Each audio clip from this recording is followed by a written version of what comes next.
So here so this is the right, no, I mean the left menu. You have data, view, action, automation, intelligence, security, setting, manage, and learn. So data is basically the database. So for example, the product that you have, how many products you have, title of the product, the content of the product, like etc. Like basically just data. View, it's more about the design of the app, the colors. If you want it to look as a table, as cards,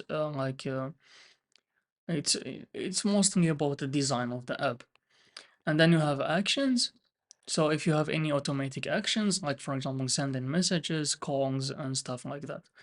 And then you have automation. If you have automation is more about automated action. So if you, like for example, you're gonna create an action if a product expired, you need to put it on red, for example. This is an action.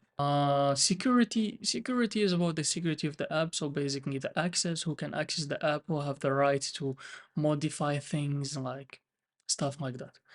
Settings, I don't know, settings, let's go to settings to check. Version, category, industry. I don't think setting is not that important for now. And let's, okay. And those also, we're gonna check about it later.